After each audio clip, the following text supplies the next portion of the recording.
We at TFL Truck are fortunate enough to be able to test basically every iteration of every pickup truck made.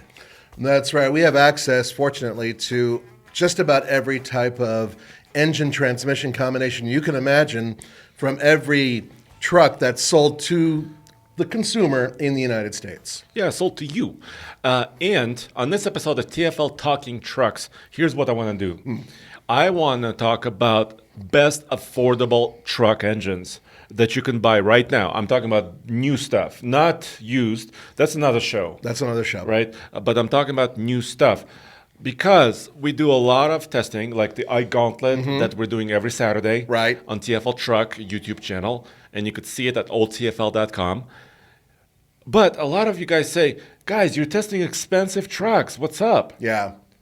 So I want to do a little, we want to do a little bit more affordable stuff. Well, you really hit the nail on the head. A lot of you guys have written in over the years, and you've noticed that automakers, truck makers, give us usually the examples of their high-end vehicles. So instead of getting a base model, a work truck, the like, we're getting really high-end versions of these vehicles. And usually that means their best engine that they can give you with that particular truck.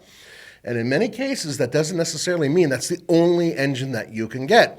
You can save a lot of money, and in some case, fuel, and buy yourself a much less expensive truck. And we really want to touch on that today. So It has a lot to do with the engine transmission setup. And really go kind of segment by segment, Yes. right? There are really now 4 significant segments in Correct. the United States. I would call them compact, mid-size, and of course mid-size is Tacoma, compact is Maverick. Yep. Full size, these are the half tons. I'm talking about F-150s, 1500 Chevys and Rams and Tundra. And of course, heavy duties. Right. These are the big boys, right? 2,500, 3,500, Yeah. stuff like that. So let's hit kind of all of those. Okay. Because I think, well, obviously, we've had experience with all those powertrains. Okay. And we could see what's best. Before we do that, should we talk about our Patreon? Yes. Yes. Because we do have a couple of patreon.com/TFLcar supporters. Thank you. And questions. So first I wanted to thank a bunch of you guys. For example, Trey Smith, Wayne Kaiser, Wild Warg, sorry if I mispronounced that, South American Jeepers. So thank you Cool. guys. Thank you. Reagan Smith Burton, and David Johnson. And actually Wayne Kaiser and I believe Reagan. Wayne and Reagan actually submitted interesting questions that we can touch on Okay, great. during the show. Fantastic. All right, so thank you guys for your support. Without you, really, it's really difficult for us to do this. It is indeed. And we will circle back and hit your questions a little bit later in this podcast. So let's talk about the compact guys because we have a lot of experience. You own one of the compact Currently pickups, do. actually. Yes, I do. Yeah. In fact, I own one that has the base engine, but it's not exactly the base truck. But let's first start on Maverick, because at the very bottom of this list, which in many cases is the top of the list, is the least expensive pickup that you can buy in the United States. And that would be the XL version of the Ford Maverick Hybrid. Comes standard with a front-wheel drive hybrid powertrain. It's extraordinarily efficient. Actually, not bad muscle for what it is. But remember this, it's only available currently as a front-wheel drive vehicle. Yeah, so unfortunately, if you need all-wheel drive or four-wheel drive capability, you cannot have it in this one. No, you have to go up to the turbo, and then you can get your And the all-wheel price drive. escalates, and it's Exactly. really not kind of the point of the show, right? That is correct. But if you do get the base version of it, okay, your payload's pretty good. It's between 12 and 1,500 pounds, I think, or something Yeah, like it's that. actually, Which quite is good. Quite good for a little tiny pickup. But on top of that, about a 2,000-pound towing. Yeah, not great towing. No, but we've actually towed with it up the Ike, and it did just fine. Yeah, and I think, Ford caught most of us by surprise with this. We knew, of course, the Ford Escape Hybrid was there, and the Ford Escape is there, and the Ford Bronco Sport. But really, this little pickup, even though we've seen prototypes, we didn't quite realize that they would nail this hybrid powertrain the way they did. They captured lightning in a bottle. I know the lightning thing. It's But I'm quite serious. Ford managed to build something that is so popular that you just can't get them right now. Hopefully within the next year or two, they'll be able to really put out enough to where everybody can get one who wants one. And even though the price has gone up significantly, when they started, they were actually starting under 20 grand. But now I think they're about 22,000 for a base model. Closer to 23. So everything pricing is increasing. Yeah, which is a bummer, but it's still the least expensive. But dude, we track sales numbers every month on TFL Truck. That's kind of my passion. I love numbers. And last month, in February 2023, Ford sold 7,648 Mavericks, almost 8,000 Mavericks in 1 month, and they're still on track, to kind of beat where they were last year. Oh, by a huge margin. So they're still keeping up production. I mean, they're keeping up, but they're still behind in production, which is why a lot of you guys can't order them. Yeah, because demand is so high. Demand is massive, and for good reason. Let's stop talking about that. Let's not promote the truck. No, I'm just kidding. But seriously, I mean, they deserve the love they get for a good reason. So the next truck in that lineup would be the only other one that's currently competing, although we're expecting the compact truck market to expand significantly, I'd say, over the next 3 years. I hope so. Yeah, I think it will. So currently, the only other one to compete is, of course, the Hyundai Santa Cruz. And the Hyundai Santa Cruz has two powertrains you can get, a naturally aspirated and a turbocharged engine. You can get the naturally aspirated engine either with the front-wheel drive base model SE, or you can get an all-wheel drive with the SE as well with that base engine. That base engine is the 2.5 liter. 2.5 liter, 191 horsepower. That sounds right. Yeah. It works completely fine. I have one. What is it like? Because I mean, obviously, we live here at higher elevations, higher altitudes. You've driven in the mountains. Yeah, I drive it back and forth to work too. How does it do? So when going up and over the pass is just fine. There's plenty of power for that, and I had two passengers. Not a big deal. However, it has a 3,500-pound tow rating, and I towed a 3,000-pound trailer with it with one passenger, and I went up and over the pass, and it struggled going up that last 2,000 feet or so. So you did your own mini Ike? I did a mini Ike, yeah. Okay. It wasn't very happy. However, doing that same run with, say, 2,000 pounds, 2,200 pounds probably would be a breeze. Now, if you get the turbocharged one, you can tow up to 5,000 pounds, but that's a whole different ball of wax, and it's a much more expensive powertrain. Yeah, so like you said, you didn't buy the base model with that engine, but it's between, 26 and 30,000 in that range? It's supposed to start around 25, but really it's 26. Mine comes out to about 32, and that's a 2023 model. Bear in mind that I have a couple options on it, but you can get the all-wheel drive version of the SE base model for under $30,000, which makes it competitive with what Ford produces, although Ford does have a turbocharged engine. So they have their own, on balance, they're a little give and different. take. Yeah, there is some give and take there. But this little guy, works great as a little truck. Yeah, you can see this picture here. For those of you who are not able to see it, I loaded it down with hundreds of pounds of goods over time. I've used it as a little pickup, and it's done great. It definitely could use a longer bed, but that's what the tailgate's for. Drop it down. And are you going to take like a Sawzall and cut like an avalanche window through the bulkhead? Or I really do wish they had a bulkhead that would drop. Wouldn't that be awesome? It would be. Like a little mini avalanche. I think that would be absolutely epic. And if they would do that, then suddenly I would have a 5 or 6 foot bed, or even more possibly with the tailgate down. But I think there's actually a reason behind that, and that has a lot to do with why you don't see any other automaker other than Subaru with their little tiny midgate, and then of course General Motors with their big midgates. And by the way, at the time, the Subaru Baja, that actually had Subaru was tied in with General Motors at the time. Oh, because they own that, or they patented the idea of it? I think that has some mechanism? I think there may have been some behind-the-scenes goings-on in terms of Subaru being allowed to actually make a full midgate versus a partial midgate. Yeah. And there's a lot of questions out there. And nowadays, if you look at it, who else produces a midgate that drops other than upcoming General Motors again? Nobody, really. I mean, right. Ram teased us with their concept. Yeah, but that did not. That's not going to happen. A concept only. Correct. The regular truck, as far as I know, has just a standard, firewall behind it. So, I do wish that both the Maverick and the Santa Cruz had it. That'd be awesome. It's pretty crazy.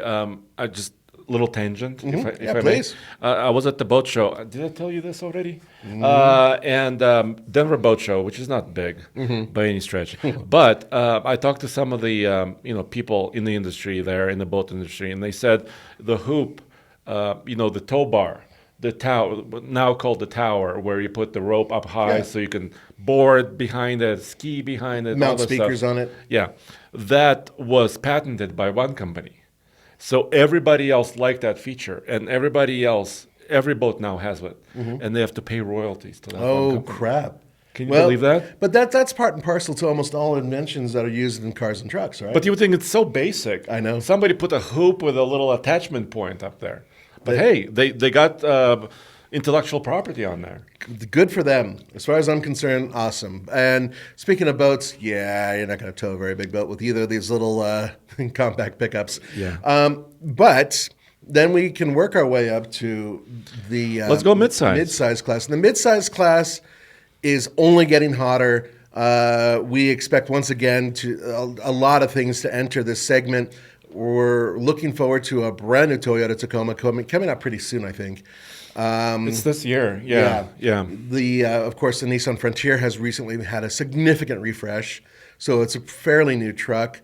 Ford is just about to introduce their completely revised Ranger. Yeah. Right, next Ranger, and we're hearing some interesting things overseas on that one. So we'll see what happens. And then, of course, the brand new twins, the General Motors Colorado, and of course the GMC Canyon. Those are both coming out. Obviously, he bought one. So, well, I don't have possession of it yet. I don't have my paws on it yet. I know. There's more and more delays. Anyways, but I want to talk about Tacoma to start because it is the class leader. I mean, it is the class leader, the most. And it has something unique. Yeah, and they still have. So they're in the current generation. So this is not the new Tacoma. This is the existing 2023. Tacoma. Yeah, that you can buy right now. And by the way, they're still doing great on sales. If you think they're feeling pressure from some of the competitors, no, because in February they sold 17,000 trucks, over 17,000 trucks. Right, which is 1,000 more than they did in February 2022. Yeah, so they're still improving where they are. They're doing well. However, if you look at the competition, their numbers are growing. I'm sure Toyota's very much aware of that. Yeah, I'm sure they're looking at Honda Ridgeline and saying, Honda, where did you come from? And Honda Ridgeline is actually gaining a lot right now. They are, and for good reason. It's a good truck. Well, we'll cover that in a second. Pickup, I should say. But I want to talk about this engine that I know Roman hates, but he's not here, so we can discuss this. That's right. So the 2.7, which has been around for a very long time. Yeah, we're talking about the straight up non-turbo 2.7 liter four banger, which is available with 4-wheel drive right now. So you can buy one of those. I actually, a year ago, I was in Indianapolis and I rented one. It was a rental. 4-wheel drive King Cab? No, it was a full double crew. Oh, okay. They call it double. Was it 4-wheel drive? I don't remember. So here's the deal. One of the reasons that Roman really hates this engine is that it's underpowered. Yes. And especially as trucks are getting a little bit larger, a little bit heavier. Yeah. An underpowered engine, it has 159 horsepower. Yeah, that's not enough. What's the torque? 180. Okay, so the torque is decent-ish. Yeah. But you have to have a caveat with every engine. Like with the Maverick Hybrid, it has incredible city MPG, right? Yes. Like 42 MPG in the city. But it doesn't have all-wheel drive. That's correct. The 2.7 in the Tacoma has been around for decades, literally. Yeah, it's a fairly reliable 4-cylinder, relatively simple, also relatively efficient. I would say I think it's only slightly more efficient than the V6, though. They're almost on par. Right. Because the little engine has to work harder to push that move truck. the truck. And I saw that when I drove it, actually, myself, as a rental. 6-speed automatic transmission is standard, right? What's wrong with that? Nothing. Okay. But you can get it with full drive, but you won't tow a lot. Right. You won't be necessarily very efficient, like we talked about. And also, you're not going to win any stoplight races. No, but you will have a truck that has a relatively reliable engine for not that much money. So you can get one of these with that cab configuration for under $31,000. Yeah, and we're looking at an extended cab right now. Right. But four-wheel drive, under 31,000. So that's actually quite affordable for Tacoma. That's a pretty good deal, and that's right there with some of the mid-level compact pickups. Well, that's about the same price you paid As for your mine. Santa Cruz, right? That's right. Yeah, yeah. So what's wrong with that? And you guys have asked us about more affordable things. This is it. This is a really good example of how you can save a couple bucks. How much more did you have to pay in order to get the V6 then? Yeah, that's a great question. So let's take a look. So this one was 30,800, right? 825. So if we go for a four-wheel drive V6 Tacoma, I'm thinking the price is going to jump fairly significantly.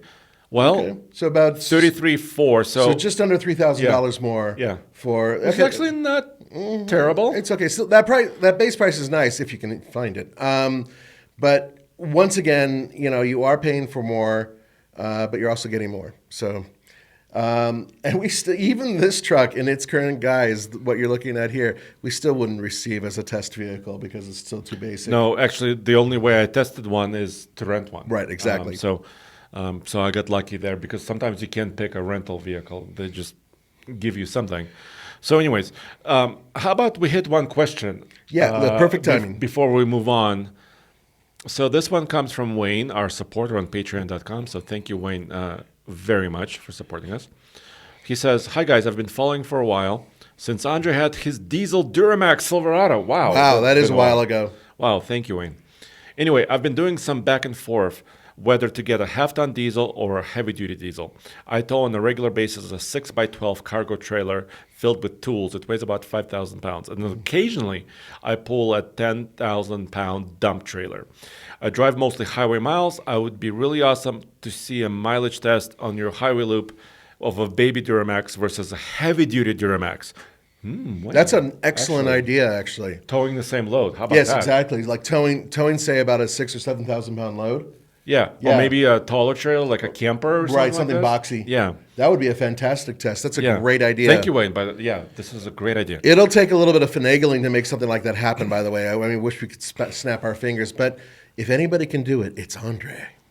I appreciate it. Thank you. So Wayne, he's asking half-ton or heavy-duty. So the new 2023 LZ0 3-liter Duramax is quite a power plant. Yeah, Unfortunately, we haven't driven it yet. that's correct. So we've driven the previous iteration of it. Which was already outstanding. Yeah. And they put it in everything, including Yukons and Tahoes. Cadillac. And Cadillac, even. Yeah, blew my mind. Escalade. So, gosh, since you're only towing a heavy trailer once or twice a month, and it's a 10,000-pound dump, those dumps are not very tall. They're pretty short by stature. So I would say a half-ton could be okay for him.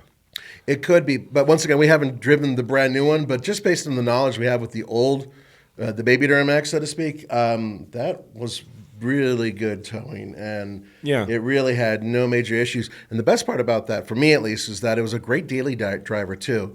And I think it's easier to drive something like that on a daily basis than it would be a heavy-duty truck, if that's something that interests you. Yeah, so I would put a caveat. I think we always should put this caveat. If you live in mountainous terrain, like, I don't know, Rocky Mountain region like we do, and you tow that dump trailer a lot, I would go heavy duty. Absolutely. Just heavier chassis, heavier frame, heavy, it's more stable. Yeah, and you're working on going up major grades and down grades. Major grades, yeah. Exactly. So, but if you're in the plains or somewhere not very mountainous, I think half-ton.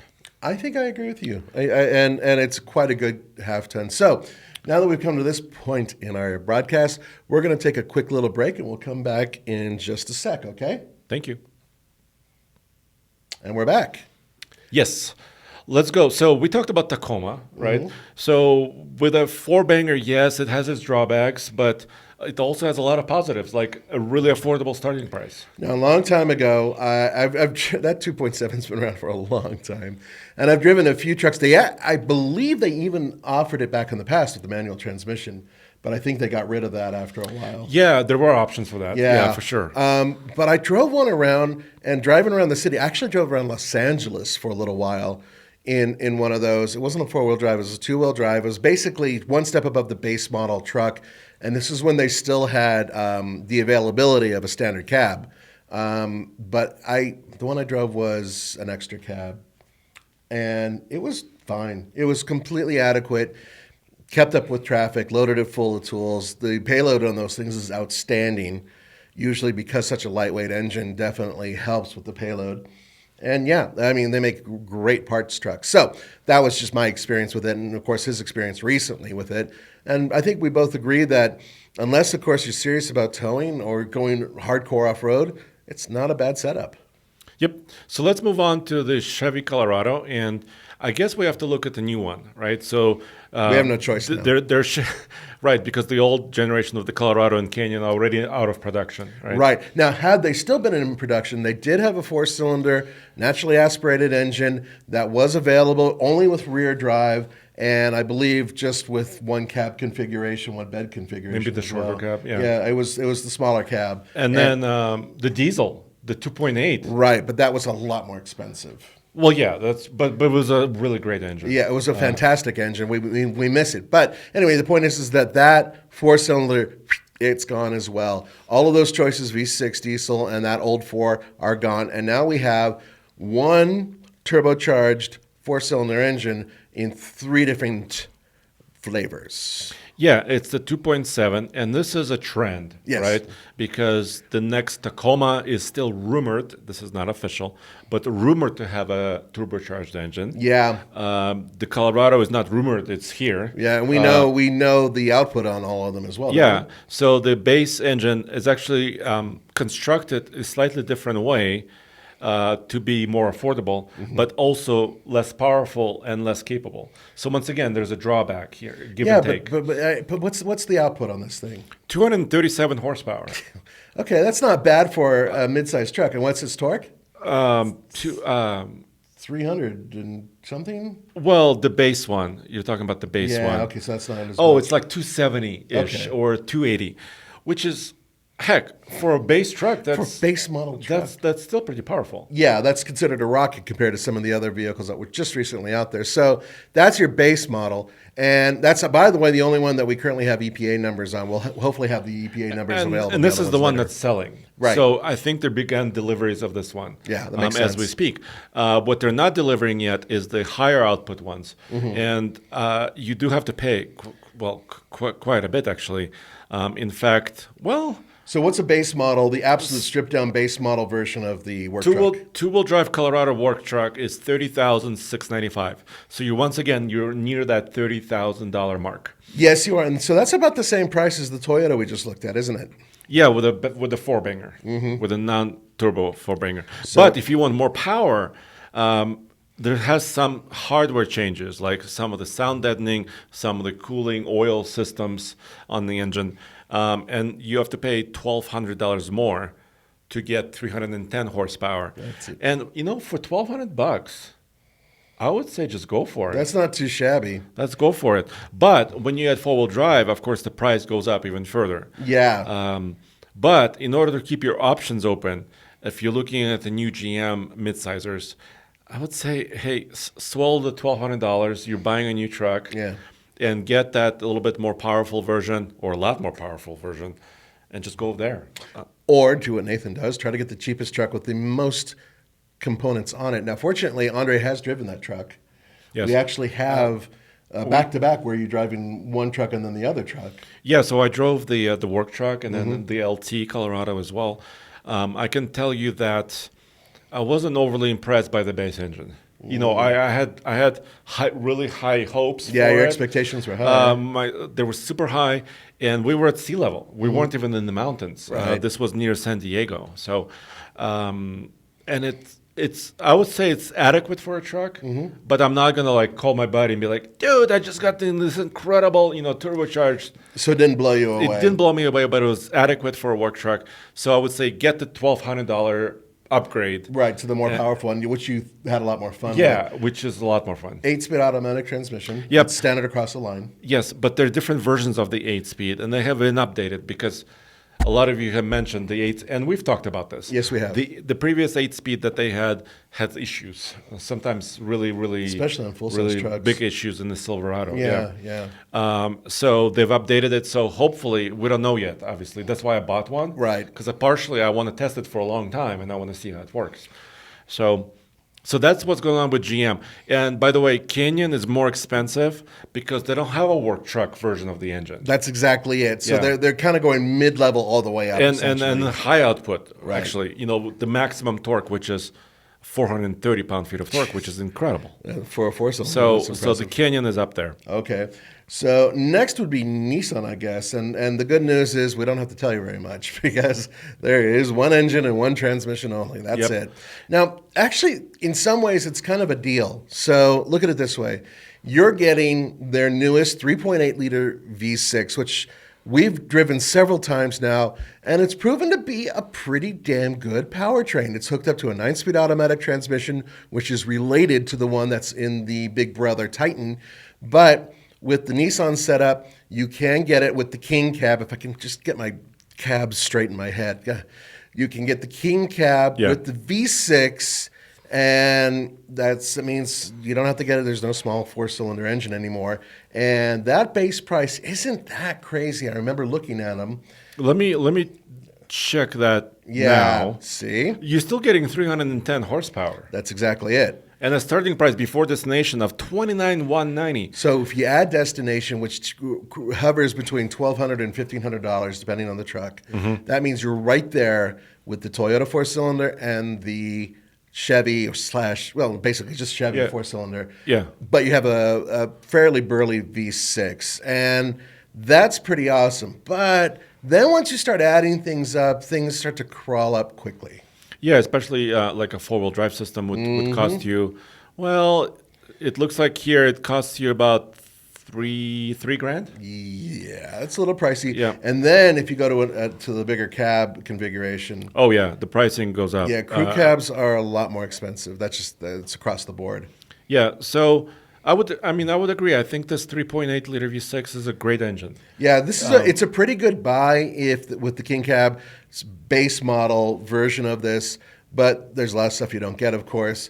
But if you guys really want, one of the last holdouts for a base model that comes standard with a V6, this is it. Yeah, and like we said, the trend is towards downsizing engines and turbocharging them. Exactly. Right, and Nissan is still kind of going after the higher displacement engine. Yeah, which is and we've V6. had a lot of experience with that 3.8, and I'd say most of it's pretty positive. So, pretty good thing. One of the bummers is that if you get the base model, you have 2 or 3 choices on color. So you get white red, or white, no, or, white, or black, or and- red. There's also red, or maybe it's silver. it may be There's silver. not but, not a lot of choices there. not a whole lot going on. But what if you really want, like a crew cab, and then you wanted 4-wheel drive? You need to have those things. Yeah. If you live in Colorado and if you have a little family or big family, even just 2 kids or more, let's say, it would probably be a good idea to get a crew cab and to get 4-wheel drive. Well, you can do that right here with Jeep Standard 4-wheel drive with their Gladiator, and then you also get their 3-liter V6 standard. Oh, 3.6 liter. 3.6. What is You three- would you I was think thinking about of the diesel. Yeah. sorry. No, diesel is expensive. Yeah, forget it. Especially in the Gladiator. Yeah, the only thing that helped much better mileage, but also much heavier little Jeep. But it's the only one that's convertible, right? So you can take the top off it, you can take the doors off it, you can lower the front glass down.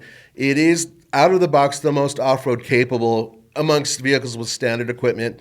And if you add to it, it becomes more and more off-road capable. So that's another thing. Also, amongst all the vehicles other than Toyota, it's the only other one that offers you a manual transmission as an option.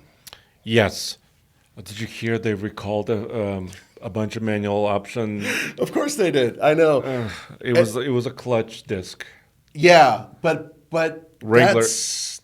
I'm sorry, I brought. Yeah. Every manufacturer recalls things. They do. Sometimes serious, sometimes not serious. One of my favorite trucks, and one that I really wanted to get, was this Gladiator. Actually, almost exactly the one you're looking at.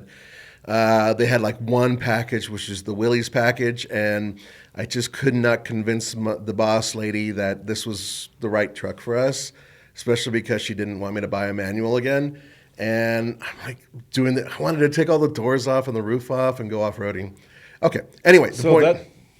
that I'm with you. I also would like a Gladiator, but dude, the pricing is pretty incredible because the base sport Gladiator with a gas engine is toying with $40,000, $40,000 you're going to be under. Yeah, you're going to be looking at a $40,000 truck for an absolute base. Fortunately, you do get four-wheel drive and the crew cab. So if you were to look at some of these other trucks that we had just talked about, crew cab, four-wheel drive. But they're like 35-ish. 35, yeah. So there is a premium to be able to go, with no roof. And no that's doors. kind of what you're paying for the name and you're paying to play. That's essentially it. There you go. And at the end of the day, the Pentastar V6, it's pretty reliable. Not the most efficient, not the most powerful. It does the job, I would say. It's a simple way to put it.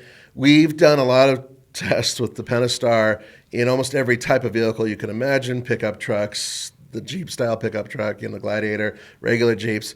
They've always been a little overtaxed in our book, but they work, right? And then anything else you want to get with the Gladiator, the minute you just push one option, it just the numbers start to fly. Now, another vehicle that's interesting, and for a while they had a front-wheel drive option, but they got rid of that a couple of years ago, is the Honda Ridgeline. One of our favorites for city dwellers, a really good mid-size pickup. Because it's comfy. It's extremely comfortable. Yeah, it's really comfy. It's easy to drive. It's easy to live with, and it is one of the most utilitarian vehicles out there. It's multi-function tailgate that works really well, and then they've got that in-bed storage trunk, which is huge, and then it's got a setup that works great on light off-roading. Can tow 5,000 pounds. I think it hauls 1,500 pounds. Actually, it has a really good payload. I think I've seen 1,500 to maybe even a little bit more than that. It might be even a little bit more. So the payload on the Ridgeline is quite good. Yeah. A lot of you make fun of us for calling it a truck. I mean, it is a pickup truck. It's got a bed. Yeah, and it can haul and tow. It can haul and it can tow, and it does both fairly well. It's not incompetent. But it starts at $38,800 because, like you said, they got rid of the front-wheel drive option. Correctamundo. It's all-wheel drive, which is still a very capable system. But the it's not iVTM4, right? Oh yeah, really good system. Yeah, and it's not, but it's not, dude, the most affordable option. Like no, it's really not. And see, so if I was going to compare that to, let's say, the Nissan Frontier with the bigger cab and with four-wheel drive, suddenly it's not looking so great for the Honda because I think I can get a couple grand under that and with have the Frontier, with the Frontier with better towing. Yeah, but we've proven that the Ridgeline is very efficient. Dude, you get into it and it's like you're in a crossover SUV. Exactly. It's really comfy. It's roomy. Even on the base model Sport, the seats are quite good. Yeah, it's roomy, comfortable.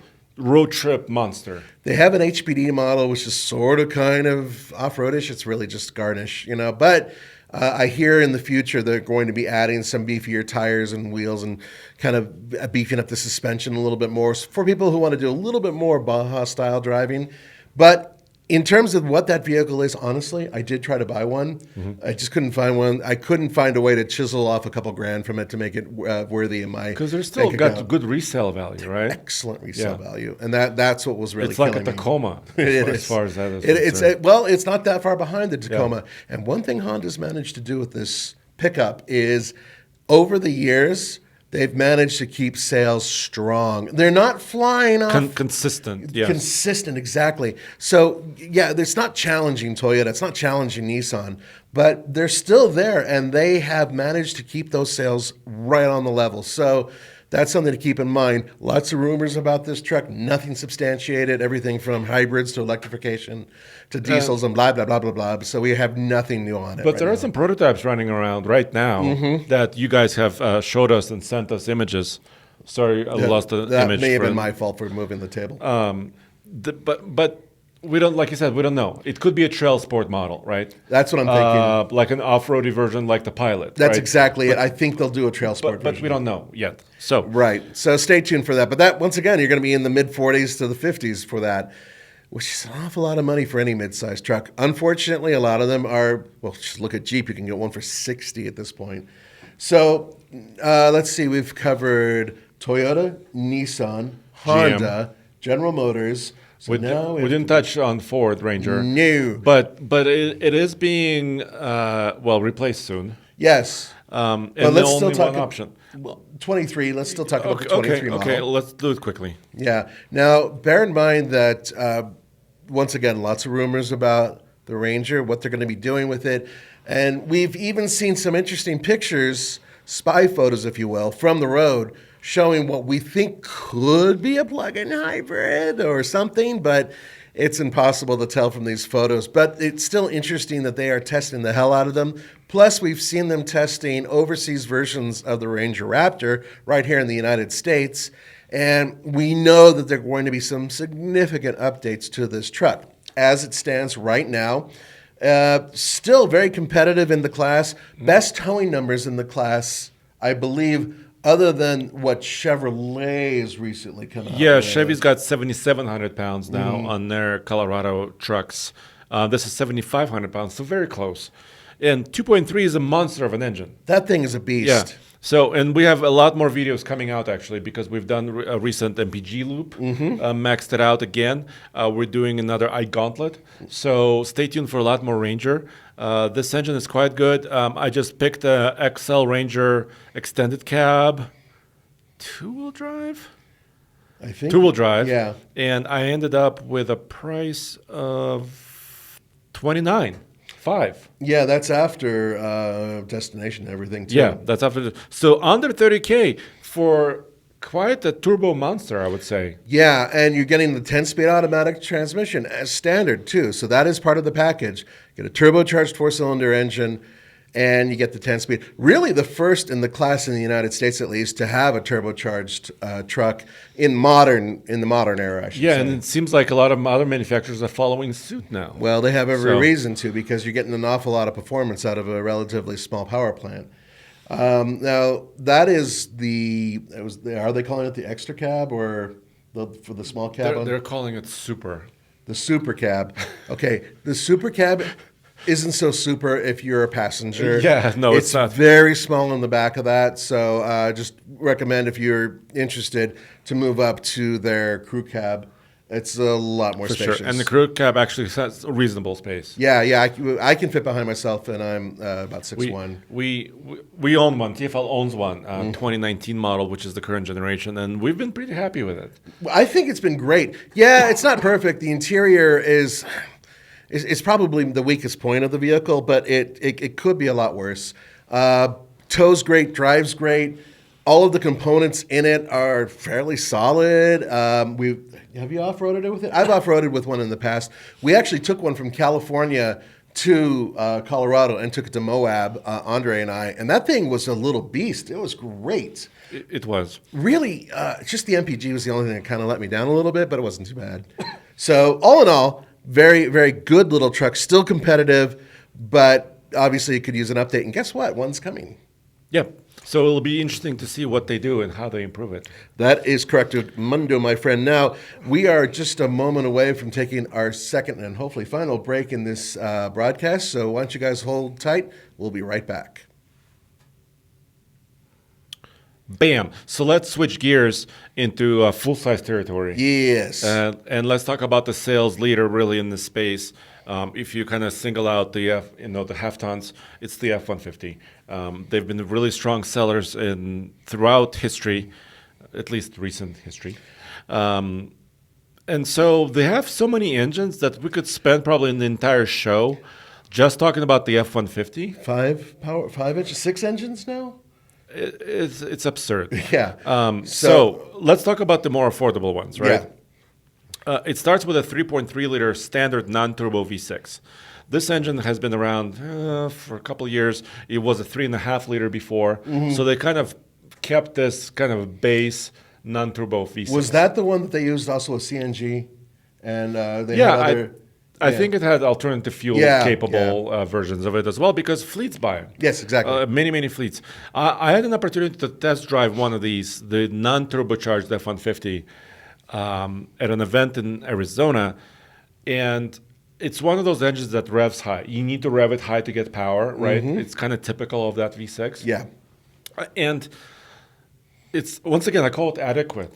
It's adequate for the truck. I mean, I'm not going to, once again, call my buddy and say, oh my God, I just got a V6. But it's just adequate. Okay, so what can you get with that, the least expensive setup? Are you able to get a 4x4 with it?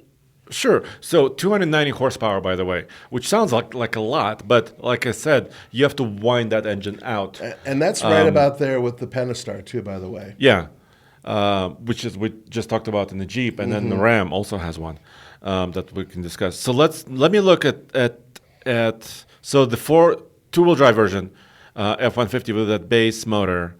So XL, the absolute base. 40,845 after destination. So now we've crossed the 40K mark. Well, yes. Yeah. So almost 41. Yeah. And so if you were looking at what we were doing with the base model, small engine, so to speak, or entry-level engines for the other midsize trucks, we're about $10,000 past that now. Yeah, so we jumped in size, we jumped in capability, but we jumped in price. Yes. Quite heavily. So that's kind of and it's going to be across the board, because if Ford is doing this, you can bet GM and Ram and Toyota and Nissan are looking at the same pricing structures. They are, but then again, you are also talking about different types of powertrains now that are available in these competitors. Yeah. For an example, Ford offers probably the most choices in terms of engines, right? Well, they are going up against some people who only have one choice of engine transmission combo. Or just a couple choices, right? Exactly. So and which we're going to jump to just a sec. Yeah. So four-wheel drive cost about $3,800 in the F-150. It's pretty steep. So so it used to be about $3,000, like we talked about in some smaller trucks. Now the pricing goes up. And it'll be even higher in some of the heavy-duty versions. Right. What do you get the 10-speed with that engine as well? Yeah, it's now 10-speed across the line. Okay, so it's all F-150s have 10 speeds. Right, no more 6 speeds in the F-150. So that's kind of the price range you have to play with. The 2.7-liter EcoBoost, so the twin-turbo V6, the 2.7. It's a fantastic engine. Yes, and it's only $1,285. So like I talked about with the Colorado, $1,200 for a higher output. I would actually recommend that you could get a 2.7, just step up. You have a lot more power. Now I will call my friend and say, dude, I have twin turbos and the truck feels really strong. It is really strong with a 2.7. The 2.7 is a remarkable engine. I didn't think I would like it as much as I did. It's a super strong engine for the truck, especially for people who don't have to drag around massive loads when they're towing. It tows quite well to its max. Yeah, but it doesn't have a high rating. No. Neither does the base V6. Obviously. Yeah. So let's keep going. So that's kind of how Ford does things. GM has transitioned. They used to have the 4.3-liter V6. Yes, which is related to their old Vortex V6, right? Yeah. That goes back way. It's no more. Yeah, that's gone. No more. The Vortex is gone. But now in its place, the 2.7. So this is the engine that's in New Colorado, New Canyon. So it's a turbocharged 4-cylinder. It's now, it has been. Actually, it made its debut in the Silverado and the Sierra. I was talking to the engineer of the engine platform, which was a wonderful interview. It's on alltfl.com. You can find it there. And they said they already have like several or 200,000 or 300,000 of these engines in customers' hands. Wow. Because the Silverado and the Sierra already has been selling for several years. That's right. With this engine. 4 years, I'd say? Yeah. So, but almost, I don't want to get it wrong, but he said over 200,000 of these are already on the road. Wow. Yeah. So they have a lot of history already. There's a lot of data on this engine. Right. The 8-speed was a kind of a problem. We've seen it in person. So the base 2.7-liter, and I'm not talking about a two-door. I'm talking about what they call double cab, which is not a crew cab, but it has 4 smaller doors. The second set of doors is a little bit shorter, but still 4 forward-opening doors. Right. They call it double in GM speak. $44,795. Okay. So you're no longer... For a 4x4. For a 4x4? Yes. Okay. Should I go 2x2 since we've been talking about that? Yeah, because of the Ford that we looked at, we were looking at the 2x2. Now, am I right to assume that there's no standard cab available with that? There is. Okay. There is. We kind of looked at some larger cabs. That's why I chose this extended cab. But I am curious to what it would bring you if you were to go. Oh, you want to go base. Yeah, absolute base. I'm sure you guys are kind of curious about that. Like Ace of Base? No, I'm sorry, I made that reference. He just dated himself. Well, it's better than me mentioning Ace Frehley, who you probably don't know. A two-door. There you go. 2.7 liter turbocharged two-wheel drive. 38,195. Okay. Ford also has a two-door. So if you want that in an Excel with a base engine, let me just start this. Ooh, I think Ford is undercutting them. I would assume so.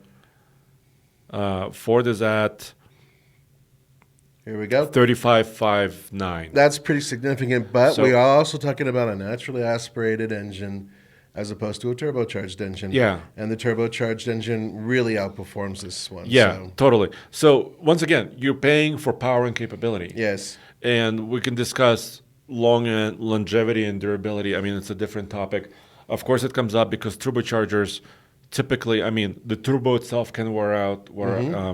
But these engines are, like I said, they've sold a lot of them already, these turbocharged engines, and they're quite durable by themselves. Yeah, I remember talking to some people at GM way back when they were originally coming out, and we had a red one that we were testing for a little while. Yes. And I was really impressed with it, and I talked to a few of the guys, and they were saying that the whole purpose of that engine, that powertrain, is so the turbocharger can be a reliable one. Everything's a little bit overbuilt, so hopefully with this newer one coming out, it'll be even better. So what we're going to do is we're going to move on now. Yeah, so let's look at Ram. So Ram is the next big boy. You may have noticed that we're holding Nissan and Toyota to the end. There's a good reason for that. Well, it's sales numbers, really. Sales numbers and also lack of choice. Yeah. So Ram, as the page is loading, as we're talking about this, we bought a truck we lovingly call Stubby. Yeah. Right? It's a Ram Classic. It's a 3.6 liter Pentastar once again. It's a V6. The power on it is a little bit turned up, right? It's about, 305 horsepower? Something like that. So the power number sounds good. I just drove one in Indianapolis again. Yeah. My rental this time was not a Tacoma. It was a Ram Classic.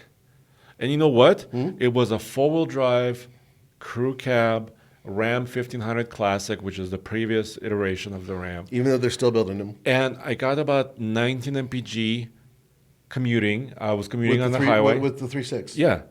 So there's nothing really wrong with it. I mean, it's getting decent economy in a bigger truck.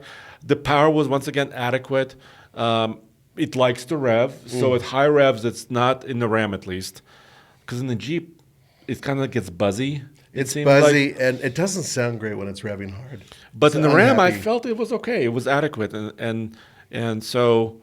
Well, just like Stubby, we felt that driving Stubby around is, it's such a small truck. When you have the small bed and a small cab, maneuver's great, and it's got plenty of power for being, a full size truck. Yeah. So there's something to be said about that. Ram has, they're still building Hemis. So at least for now, you have probably the largest collection of V8 options available out there.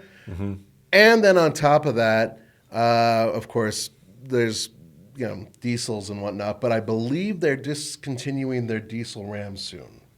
Has it already happened? And yes, it has happened. And Jeep is soon will discontinue. They'll phase it out as well. It's V6 diesel as well. So. And pricing really, so the way Ram does this, and we experienced this with the Ram Classic that we have, which, by the way, still exists, still being built, still on sale. It's still the previous generation of the Ram. There is nothing wrong with it, so why change it? Yeah, well. The biggest price increase is the four-wheel drive. Because they'll sell you a base two-wheel drive Ram Classic, what we saw, like $32,000. Really... 33,000, really affordable truck with that V6. Yeah. But, bam, the four-wheel drive is like $7K. It's a crazy amount of money for So it. I know they know that we value the four-wheel drive, and they will charge you for four-wheel drive. Yeah, and that's exactly what the issue may be. So, in terms of, if you get the classic for, regular work and you do not live in an environment where you need four-wheel drive, it's a hell of a deal. And they're perfectly good pickups. But once you start adding, then things get kind of crazy price-wise. So, are we moving over to Toyota? Yeah, let's look at Toyota really quick, Okay. and then Nissan as well. So Toyota, so they switched to twin turbos. They Right. have, and then they have 3 different levels of it, if I'm correct. Well, so yes, they did kind of similar thing to what Chevy is doing now with the Colorado. So the base twin turbo 3.4 liter. I mean, some people call it 3.5, some people call it 3.4. It's in there. Okay. It's in there somewhere. It's somewhere in that. It's closer to 3.4 actually. Okay. But the base work truck Tundra has lower power output and lower towing. But it's still a twin turbocharged V6. Yeah. Right. So they're kind of removing some of the capability of it to offer that price. Right, and that comes with a 10-speed automatic transmission, similar to Ford, rear drive, and it's also not available with a standard cab. They have 2 cab configurations, I believe. Yeah, the extended cab, which is four opening doors, Like or Chevy. the full crew cab. Yes. Right. And that's the thing. The 2-door is not currently available. So Right. the ultimate work truck, just a simple 2-door. Because Toyota is also they're a little bit like Jeep. They're focused on kind of a lifestyle vehicle a little bit more than a pure work truck, right? And that's what they talk about. Yeah, but it's crazy because you and I both know several contractors who have newer Toyota. Yeah, my neighbor Tundras. has one, Yeah, yes. yeah. One of my friends said you did an interview with one guy who just bought. Just for work. Right, just Yeah. for work. So there's a lot of work trucks out there. And that's one of the reasons why they still build the SR and whatnot. Because, okay, yeah, lifestyle. But the reality is a lot of working Joes out there and Jills are going to really like having an inexpensive option that is essentially is a base truck. Now, that base engine It's relatively efficient, I think. Yeah, it's not as impressive as we originally thought it would be. The 2-wheel drive truck I'm looking at now starts at $35,950. Which is not a terrible price. No. You do get a few things, but You get 4 doors. You got a twin turbo engine. exactly. You don't have a lot of towing capability, so you have to watch out for that. Right. But a good price. Then you bump up to what is their standard twin turbocharged V6, which is in their higher level trucks. And then it works up, of course, the twin turbocharged V6 that's hooked up to a hybrid system Yeah, so the hybrid is on only 2 trims, right? No, they're offering on several more trims than just the top 2. Sorry about the image. We're having some HDMI problems if you're watching us. Yeah. That's okay. But we recently did an iGauntlet World's Toughest Towing Test with a hybrid one, and great power, super power. But once again, it's not built for efficiency. It's built for towing capability. So I was wishing that they would decrease the power numbers a little. They were chasing those which they are. If you don't consider Raptor Rs or TRXs, Yeah. those numbers are really, really high. But the efficiency is not quite there for hybrid. Right. And I wish they would change that either in the upcoming Tacoma or the upcoming Tundra iterations. I'm hoping they've learned their lesson. There's a couple other things that are left off the truck, but very smooth driving truck. Amazingly smooth. Yeah, they from the previous Tundra, this one is a completely different beast. Also, worth mentioning that when we were testing them, I noticed that at highway speeds, they were acting more like diesels than they were gas engines. They were able to run high speeds at very low RPM, which is what you want for longevity and also for comfort, to be honest with you. But they had no problem on the Ike. It really was pretty damn impressive vehicle. Now we finally come back to Ram. They decided to finally allow their page to be loaded here. So. Yeah, it took me a while to load it for some reason. I just wanted to show you a price because it is quite affordable. This classic truck is incredible. In 2-wheel drive, tradesman 2-door, gosh, it starts at $30,695 plus destination, which is closer to 32. like I was saying, Yeah, that's a killer price, dude. that is. So what does it cost for the 4x4? Oh, I was hoping you wouldn't ask. Uh-huh. It starts at 37,855 before destination charges. Damn. So like I said, four-wheel drive costs. A lot of money for 4-wheel drive. And it's, do you need it? I'm sure some of you guys are asking that. Well, some of us do. And actually, I still think that the size of that little pickup would make a great platform for off-roading, but Roman's not going to let us put a massive lift kit or big knobbies on it or anything else to have fun with. But we did make a modification to it with some stickers. Yes, very classy ones too, I should So say. check it out, on TFLtruck.com. Now, speaking of a vehicle that probably could use some modifications, is the Nissan Titan, which only comes with one engine, one powertrain. Really, the only thing you can select is between having a 2-wheel drive and 4-wheel drive in terms of its powertrain. They no longer, they do build the heavier duty version of that, of course, the XD, but that doesn't have a different powertrain now. It's essentially the same one. Yeah, the diesel is discontinued. It's the Cummins V8 is gone. gone. A few years ago now. The Titan starts at 39.7. So once again, it's starting at kind of a higher range. So it's right below, it's right above where F-150 starts, right? So it's not the ultimate value anymore. However, and they don't have the 2-door. They only start with a king cab, which is why it's got its own value. If you think about it, you get a lot for the money. You get the V8 standard as opposed to a small, fairly anemic V6. You get that extra cab setup. Whereas with the Ford, as an example, you don't. Yeah, actually, this may be the V8 bargain I think it is of the industry. Yeah. Really. Now, but what does it cost to go from there? From the base model up to the four-wheel drive, right? Yeah, let me. What is that going to hurt? Or how well, if I remember correctly, let me just back up just a second. If I remember, it's closer to $3,000 to $4,000. It's not Which like a is classic. Much more reasonable. It's not like a classic. Oh yeah, so 41,495 versus 42,990. So it's like $1,500 That's a bargain. to get 4-wheel drive. That's a bargain right there, my friend. I think we just have a news story here. Yeah. Sorry, I didn't realize how. Yeah, I thought it was a little bit more. I think they may have recently dropped it and just kind of kept it on the low, down low.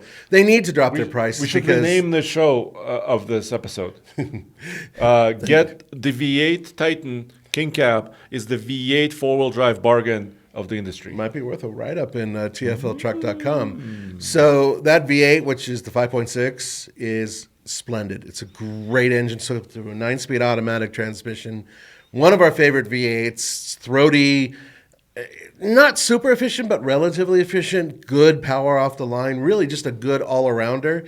It's a shame because we're hearing a lot of rumors about the Nissan Titan going away.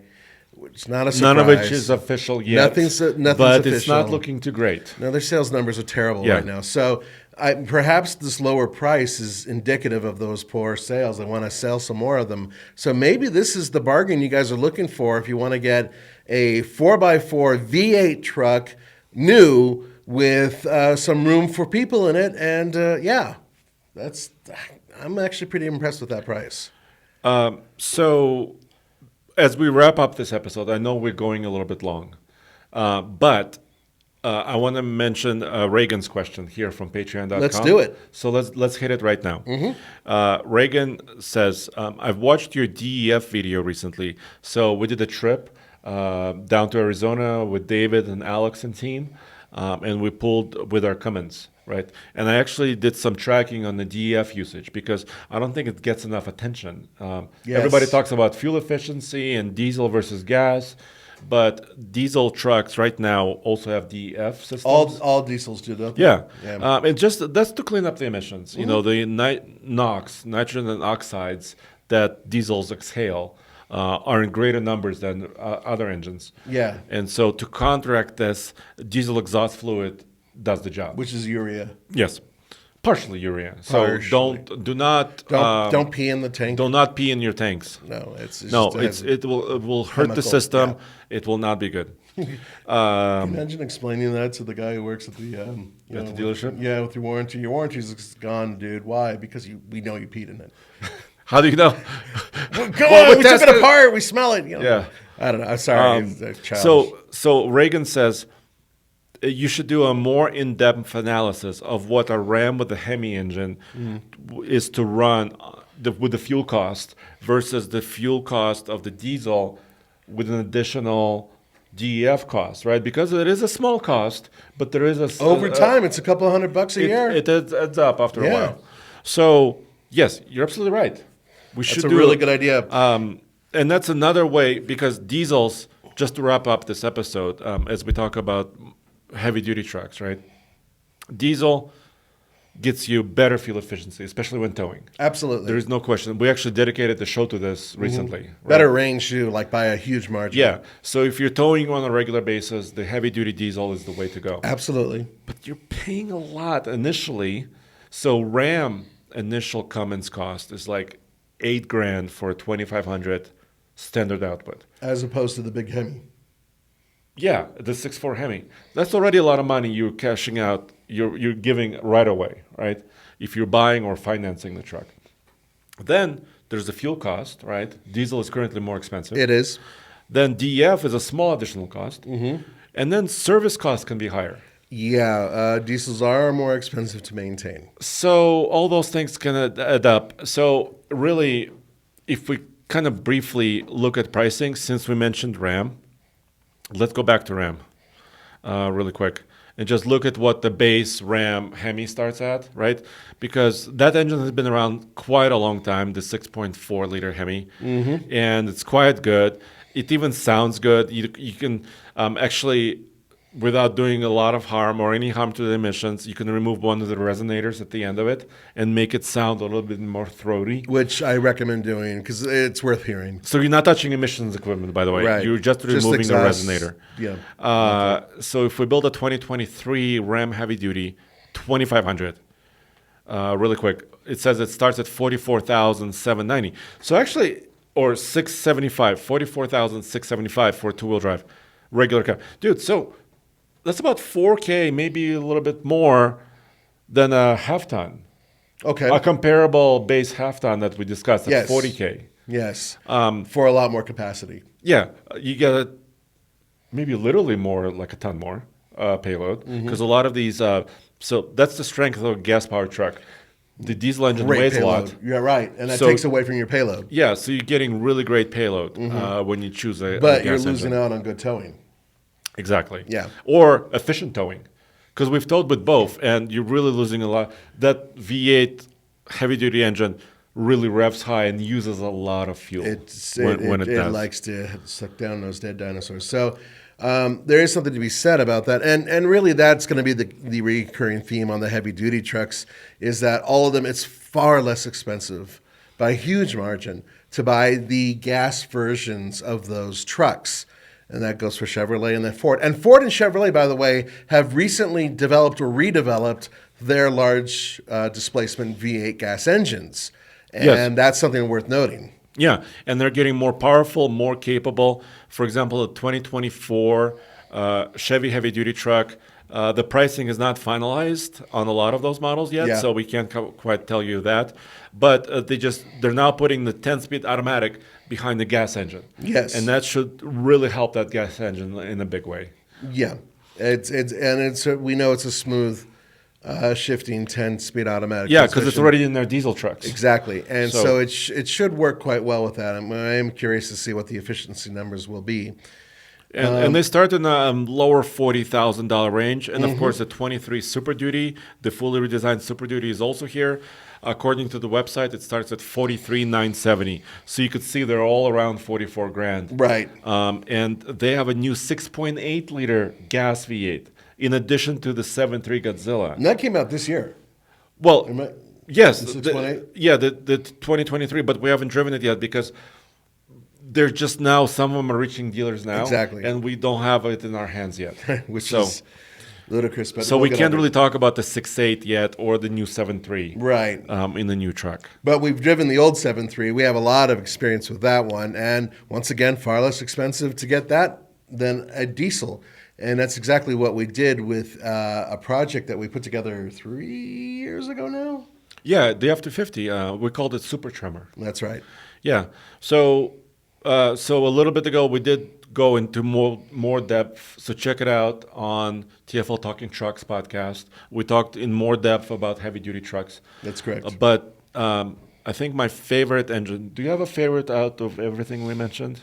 You mean Everything. You Is mean that everything? a tough question? It that is. just- It is pretty tough because I haven't driven a lot of the new ones. Even the Chevy that you've driven, I haven't driven it yet, and I'd really like to because Yeah. I am very interested in it. We'll I have will- one soon. I would say, and it's weird because I wasn't as hot on it, but after what we just did today, I really, really like the Ford Ranger The because 2.3, yeah. that truck can tow some serious loads. It can haul some pretty damn good loads.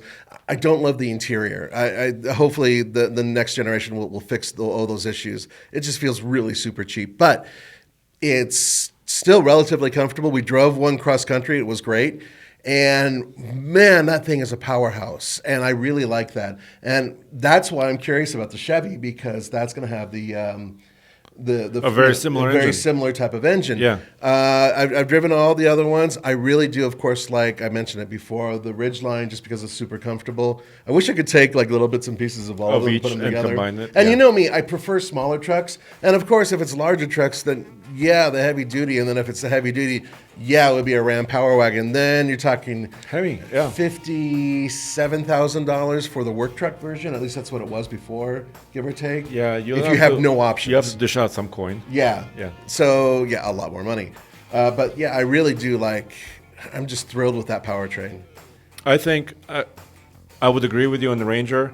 I would also add that out of like work trucks, well, now that I know about the V8 Titan, holy cow, that's really That V8 that's really tempting. Yes, we need to somehow get our hands on the V8 Titan base model entry-level truck. Yeah, whatever that soon. S or S. So, yeah. SV, Because that maybe. engine is great sounding, great, great. powerful, really powerful. Yes. And if it can be had that affordably, I think that's a story. That is a that's- real that's a story. huge story. Especially a swan song, which I think is what we should call it. Okay. Because we really do know that. It's pretty obvious that it's not going to be around for much longer. Yeah. So there you go. Well, there That's you an have it. interesting revelation. We had no idea that it was that inexpensive for that Nissan. So something to talk to your dealerships about. Yep.